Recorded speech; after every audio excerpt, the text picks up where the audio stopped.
नमस्कार। पिछले वीडियो में कुछ प्रॉब्लम आ गई थी, आखिर के कुछ सेकंड। तो वो वीडियो मैंने नंबर 6 था, इसलिए इसको मैंने अब वीडियो नंबर 7 कह दिया है। सॉरी, ये वीडियो नंबर 7 हो गया। मुझे पिछले वीडियो में 3 सवाल कराने थे। एक सवाल मैं पूरा कर चुका था, बाकी 2 क्वेश्चन इस वीडियो में करूंगा। पिछले वीडियो के अंदर ये क्वेश्चन मैं पूरा कर चुका था। ये कहा गया था, ये कोई रोलर है और ये कोई एक ब्लॉक है। हमें मिनिमम फोर्स पता करना है ताकि इस रोलर को इस ब्लॉक पर चढ़ाया जा सके, और लामीज मेथड से करना है, लामीज थ्योरम से। और मैंने कर दिया था, करके पूरा समझा भी दिया था। मैं एक्चुअली आपको वेरीफाई कराना चाहता था कि अदर मेथड से कैसे कर सकते हैं। तो मैंने अदर मेथड से, जो सिंपल मोमेंट वाला मेथड है, उससे भी आपको पी मिनिमम निकालना सिखा दिया था। अब जो रिएक्शन निकाली ना मैंने लामीज थ्योरम से, उसको मैं इस सिंपल मेथड से निकालना चाहता था। ये मैंने आपको बताया था कि ये जो 3 फोर्स हैं ऊपर, पी मिनिमम 800 न्यूटन और ये आर रिएक्शन, हमें आर निकालना है। रिएक्शन जो है उसके ऑपोजिट जो होगा, एक्चुअली हम कह सकते हैं कि पी मिनिमम और डब्ल्यू यानी 800 न्यूटन, इनका जो रिजल्टेंट होगा उसके ठीक ऑपोजिट और बराबर ये आर होगा। अगर हम पी मिनिमम और 800 न्यूटन का रिजल्टेंट निकाल लें तो वही आर के बराबर होगा। इसके लिए हमें इनके बीच का एंगल चाहिएगा, 90 और 60 150। मैंने आपको ये बताया था, ये तो पी में 692.82 न्यूटन, ये 150 डिग्री। तो मैंने इन दोनों का रिजल्टेंट निकाला, समांतर चढ़ा इसका, इसको मैंने अंडरूट, ये फॉर्मूला है ना, P square plus Q square alpha. उससे क्या हो गया कि 692.82 का स्क्वायर प्लस 800 का स्क्वायर प्लस 2 इंटू 692.82 इंटू 800 और कॉस 150, कॉस 150 होता है कॉस 180 माइनस 30, यानी कि माइनस कॉस 30, यानी कि माइनस रूट सब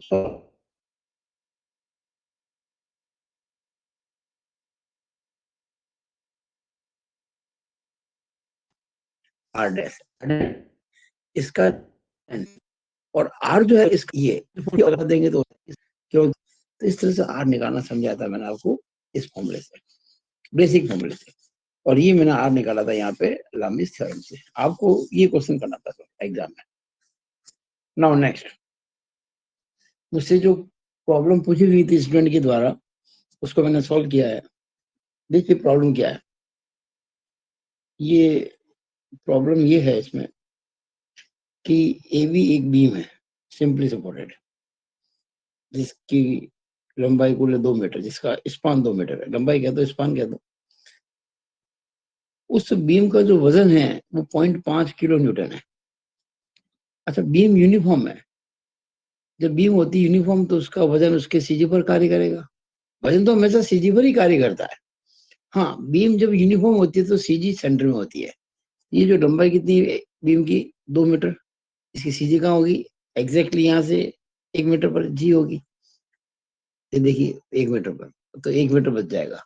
और जी यानी कि सीजी ऑफ द बीम यहाँ पर ये 0.5 किलो न्यूटन शो कर रहा है। ये कोई बाहर नहीं लटक रहा है, ये बीम का खुद का वजन है, 0.5 किलो न्यूटन दे रखा आपको क्वेश्चन के अंदर। और एक ये कहा कि ए एंड से, एंड ए है ना, उससे 0.7 मीटर दूरी पर, एक्चुअली कह तो रखा 70 सेंटीमीटर, उसको मैंने 0.7 मीटर में बदल दिया क्योंकि सारे डायमेंशन आपके मीटर में चल रहा है। तो ए से 70 सेंटीमीटर यानी कि 0.7 मीटर की दूरी पर एक वजन लटक रहा है 1.2 किलो न्यूटन का। तो बताइए ये जो बीम है इस पे जो रिएक्शन है ए और बी पर, आर ए आर बी कितनी होंगी, ये क्वेश्चन था। तो हमको आर ए निकालना है, आर बी निकालना है।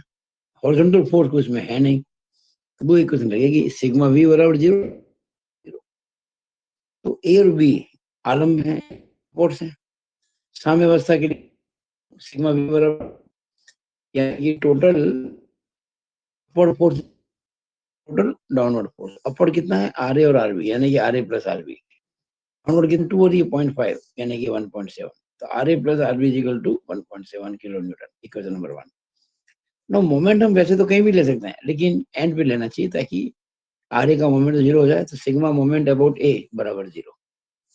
सिग्मा यानी कि सिग्मा मतलब होता है मोमेंट्स की एल्जेब्रिक सम अबाउट ए बराबर 0, यानी ए पॉइंट में मोमेंट लेंगे और जितने एंटी क्लॉकवाइज मोमेंट है उनको क्लॉकवाइज मोमेंट के बराबर कर देंगे। एंटी क्लॉकवाइज मोमेंट तो एक ही आरबी का, देखिए इसके राइट के ऊपर है एंटी क्लॉक, बाकी सारे क्लॉकवाइज।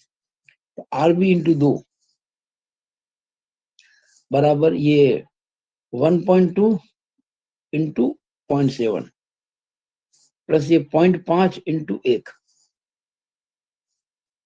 और अभी देखिएगा 2 RB इज इक्वल टू, इसको करेंगे तो 0.84 आएगा, इसको गुणा करेंगे तो 0.50 आएगा, जोड़ेंगे तो 1.34 आएगा, 1.34 में 2 का भाग लगाएंगे तो 0.67 आएगा। तो आरबी आ गया 0.67 किलो न्यूटन। ये आरबी की वैल्यू हमने इसमें रख दी। तो R A plus 0.67 is equal to 1.70। तो आर ए आ जाएगा 1.70 माइनस 0.67, इसका मतलब 1.03 किलो न्यूटन। तो आंसर क्या आ गया, R A is equal to 1.03 kilo newton and R B is equal to 0.67 kilo newton. तो सिंपल, ये क्वेश्चन मुझसे बच्चों ने पूछा था ग्रुप के अंदर, तो मैंने सॉल्व किया है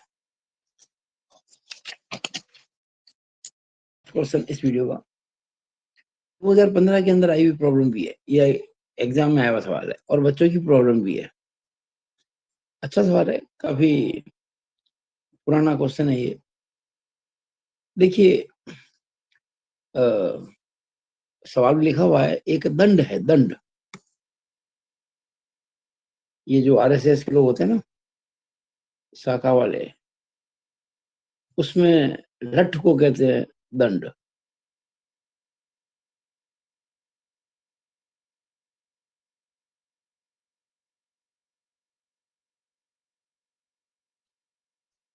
ये ए भी एक दंड है,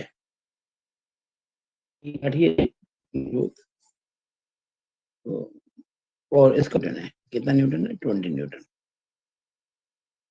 और क्योंकि ये दंड है सिमेट्रिकल, तो इसकी सीजी सेंटर में आएगी। तो इसका वजन जो 20 न्यूटन है, यहां से कितना दूर काम करेगा। देखो इस लकड़ी की लाठी की यानी कि दंड की लंबाई है 5.5 मीटर। तो 5.5 का आधा करोगे तो 3.25 यानी कि 2.75 मीटर आएगा। तो 2.75 मीटर पर इसका वजन एक्ट कर रहा है। अब क्या है साहब कि दो जने हैं, सवाल में लिखा हुआ है एक व्यक्ति है और एक लड़का है। ये मजबूत और कमजोर तो मैंने लिखा अपनी ओर से। व्यक्ति हो सकता है कोई पिता हो, लड़का उसका उसका पुत्र हो सकता है, या व्यक्ति ऐसा पर्सन जो मजबूत हो और लड़का जो है छोटा बच्चा है वो थोड़ा कमजोर होगा, ताकत कम होगी। इस दंड के द्वारा 55 न्यूटन का वजन भी उठाया जाना है। 20 तो दंड का खुद का वजन है, सेल्फ वेट है, और 55 वजन एक और है जो लड़काना है। अब क्या सवाल है कि एक किनारे पे तो इस व्यक्ति के द्वारा इस दंड को सारा, ये जो रिएक्शन देख रहे हैं आप, ये यहाँ पे व्यक्ति है और यहाँ पे वो लड़का है। तो दिखती बात है, व्यक्ति चाहेगा कि मेरे लड़के पर वजन कम पड़े, और ये सवाल में कहा हुआ है कि इस वजन को जो कि 55 न्यूटन का किस जगह पे लटकाया जाए इस लकड़ी के ऊपर, ताकि व्यक्ति पर लड़के से दुगना दबाव पड़े। नेचुरली है, ये जो 55 न्यूटन का जो वजन लटक रहा है, ये वो व्यक्ति चाहेगा मेरी तरफ हो। अगर व्यक्ति ने यहाँ से पकड़ रखा है दंड को, तो वो चाहेगा इस वजन को इस साइड में रखना, क्योंकि अगर इस वजन को उस साइड में रख देगा तो उस पर भार ज्यादा आ जाएगा लड़के पर। लड़का यहाँ पर है, लिखा ना कि लड़का तो बी पर मान लिया और व्यक्ति को मैंने ए पर मान लिया। तो ये 55 न्यूटन का जो वजन है, इस व्यक्ति से कितना दूर रखा जाए उसको मैंने एक्स मान लिया। ये एक्स निकालना मेरे को, एक्स ही निकालना मेरे को।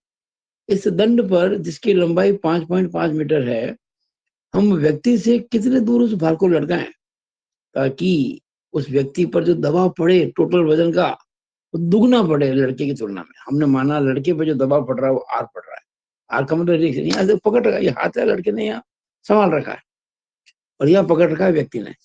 यहाँ मैंने माना कि लड़के पे जो वजन आ रहा है, यानी कि जो लड़के की प्रतिक्रिया रिएक्शन है वो आ रहा है। अकॉर्डिंग टू क्वेश्चन, ये ए सी क्यू लिखते हैं इसको हम हमेशा शॉर्ट के अंदर, A C Q, according to question.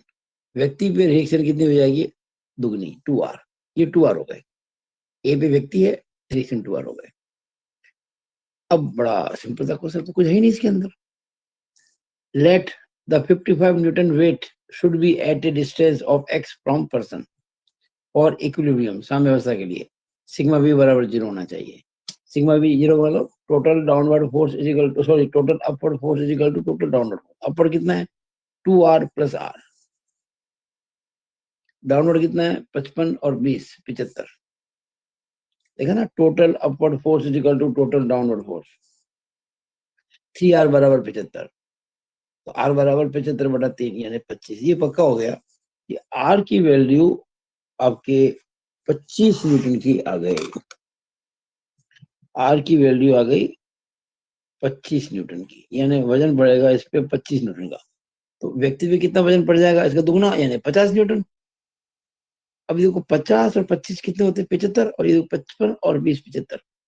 लेकिन प्रश्न उठता है ये कहाँ लटकाया जाए। अब देखिएगा, मैंने लिया सिग्मा मोमेंट अबाउट ए बराबर 0। सिग्मा मोमेंट अबाउट ए बराबर, यहाँ ए पे मोमेंट लिया। अब देखिएगा, ये आर का मोमेंट है एंटी क्लॉकवाइज, बाकी दोनों मोमेंट है क्लॉकवाइज। तो ये आर इंटू 5.5 मोमेंट ए भी ले रहा हूँ। Sigma moment about A, total anti clockwise moment is equal to total clockwise moment. Sigma m0 तभी होता है जब क्लॉकवाइज और एंटी क्लॉकवाइज मोमेंट बराबर हो।